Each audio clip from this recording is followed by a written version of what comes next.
We will solve a numerical based on the relationship between freezing point depression and molar mass of solute. For that, I have written the numerical in front of you. I will read it. 1.69 gram of an unknown solute is dissolved in 86 gram of solvent. It produces a freezing point depression of 0.34 Kelvin. Calculate molar mass of unknown solute.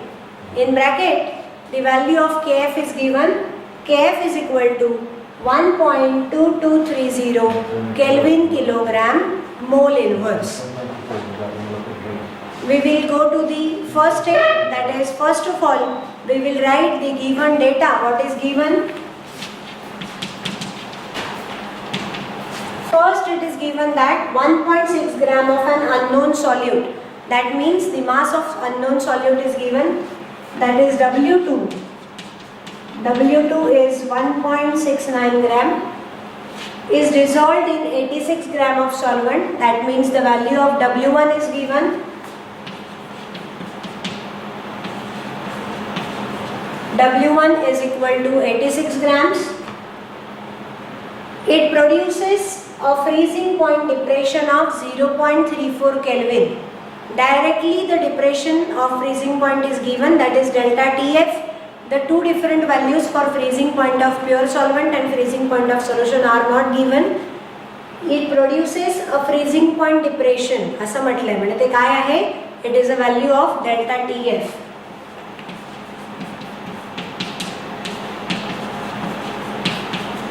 Delta TF is 0.34 Kelvin. Calculate molar mass of solute. Kf is equal to 1.2230 Kelvin kilogram mole inverse. Kf is given.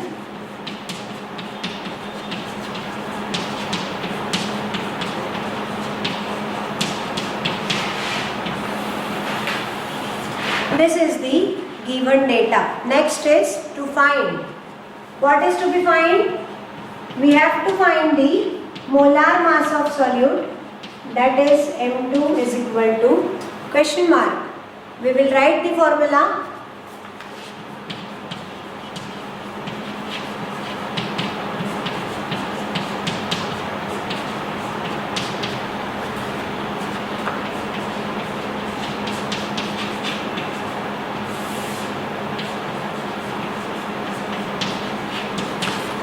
The formula is delta TF is equal to Kf into 1000 into W2 divided by M2 into W1.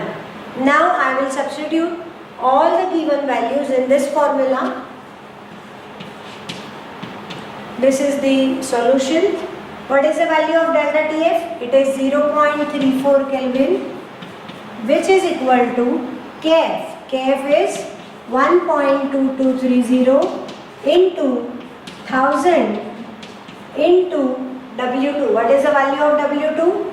1.69 divided by, what is the value? M2 that we have to find out. So I will write it as it is. M2 into W1. What is the value of W1? 86. As we are interested in finding out the molar mass of an unknown solute, we will rearrange this formula for M2.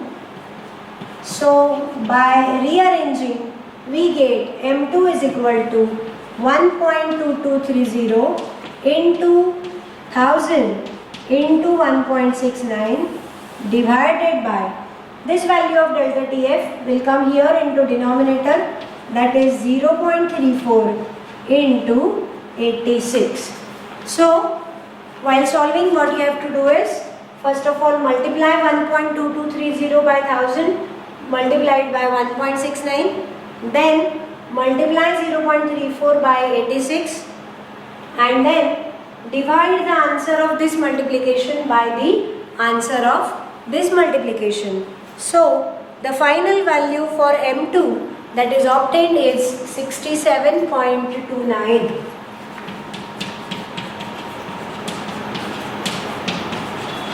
As this is molar mass, we know that the unit of molar mass is gram per mole. So the final answer of this numerical is molar mass of an unknown solute, that is M2 is equal to 67.29 gram per mole. Have you understood this numerical? Similarly, you will solve more examples of this type from your exercise.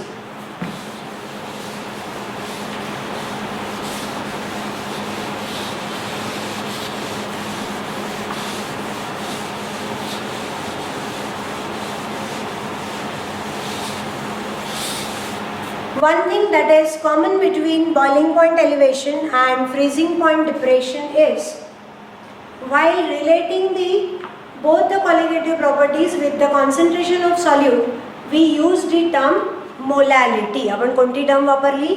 Molality. कसं आपण बघितलं बघा, delta TB is proportional to M. Similarly, delta TF is proportional to M. Here M means molality. We are choosing the concentration of the solution in terms of molality. There are some other methods to express the concentration of solution like molarity, mole per unit, parts per million, etc. But here we are using the property or the method of expressing the concentration, that is molality. And why we are using molality? Because in elevation in boiling point and depression in freezing point, we are dealing with the temperature changes. याच्यामध्ये काय होत आहे बघा, freezing point depression किंवा boiling point elevation मध्ये temperature changes आहेत. And if instead of molality we use molarity, then what will happen? The molarity changes according to the change in temperature, because molarity depends on the volume and volume changes according to the temperature. So if we use molarity instead of molality, the units or the answers that will be obtained will not be accurate. So while dealing with the boiling point elevation and freezing point depression, the concentration is taken in terms of molality and not in the terms of molarity.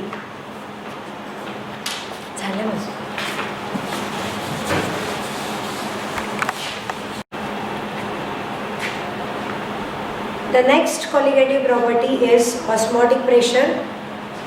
So far we have studied three different colligative properties, that is vapor pressure lowering, boiling point elevation and freezing point depression. We studied these properties theoretically and then we tried solving the numericals based on these three colligative properties. Now we will start with the study of fourth colligative property, that is called as osmotic pressure. Similar to that of boiling point elevation and freezing point depression, osmotic pressure is also a colligative property which is a consequence of vapor pressure lowering. That means osmotic pressure also depends on the vapor pressure lowering. The osmotic pressure is generated in the process of osmosis. So before going to osmotic pressure, we will study some concepts which are related to the osmotic pressure. We know that osmotic pressure is related to the pressure of osmosis, and the process of osmosis is related with the use of a semi-permeable membrane. So first of all we will see what is a semi-permeable membrane.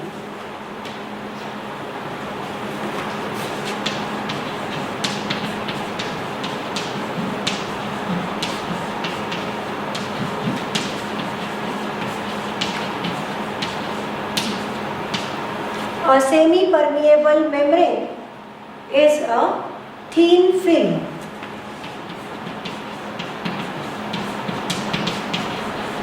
like cellophane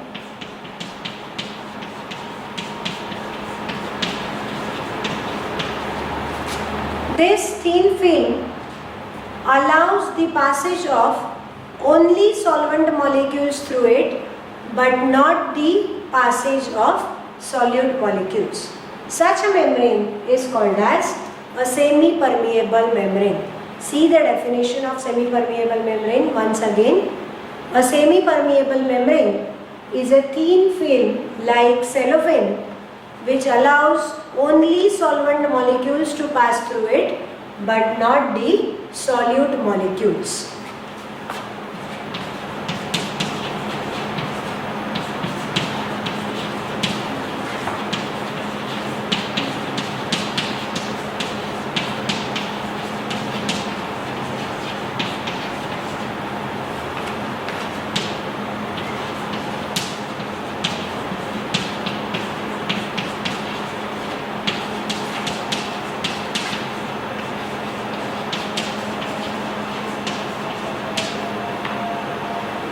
A semi-permeable membrane has pores.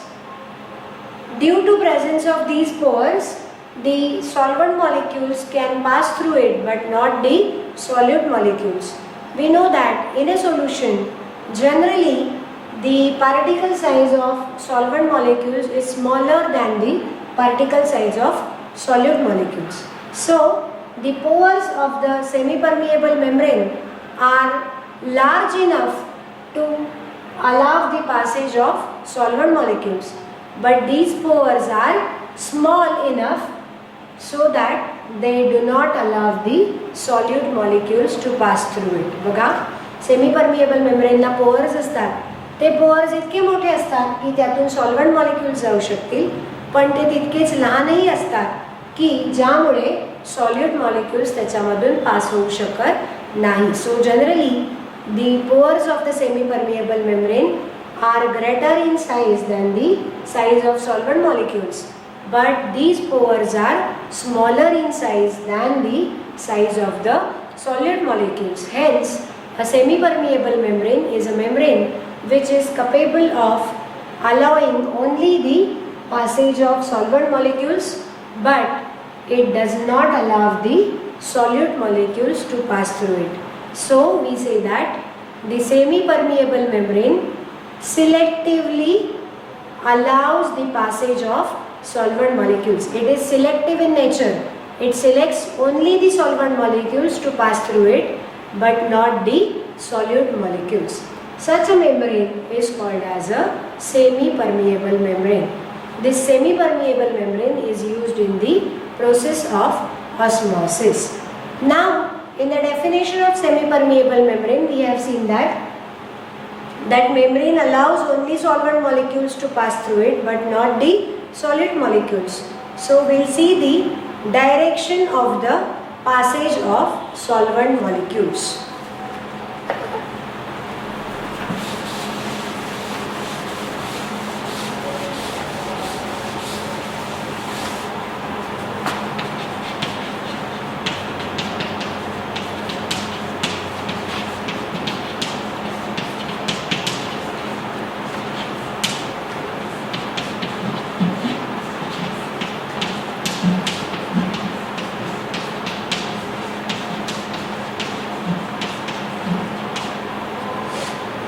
What is the direction of flow of solvent molecules?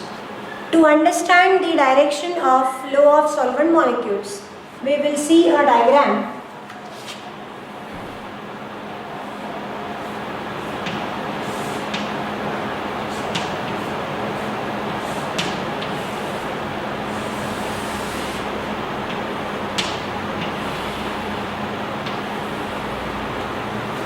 This is a container which has two inlets, and in the middle of that container a semi-permeable membrane is placed.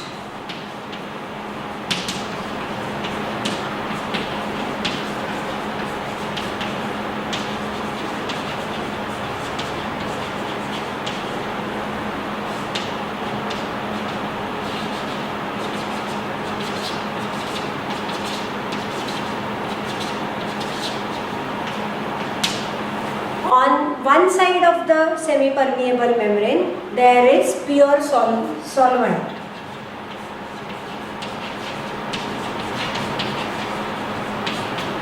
And on the other side there is solution.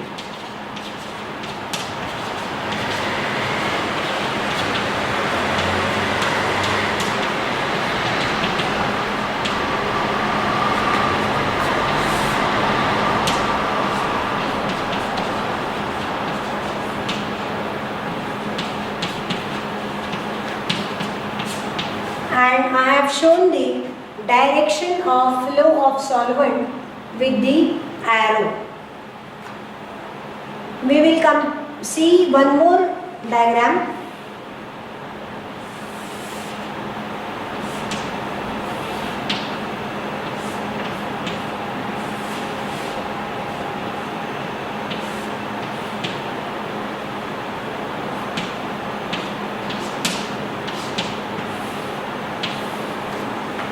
In this there is a container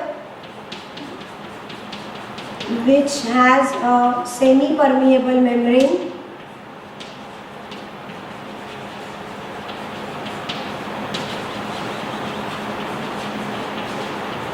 and on both the sides of the semi-permeable membrane two solutions are filled .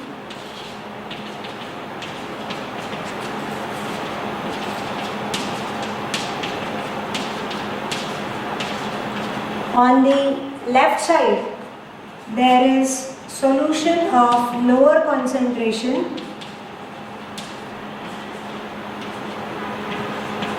and on the right hand side there is solution of higher concentration. And using these diagrams we will study what is the direction of flow of solvent molecules.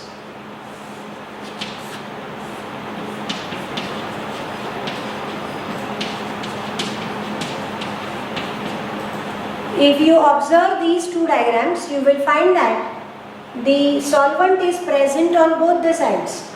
Here there is pure solvent, so solvent is present. Here there is solution, solution contains both solute and solvent. And in this diagram there are two solutions, one with lower concentration and one with higher concentration. But both are the solutions and hence on the both sides there is solvent present.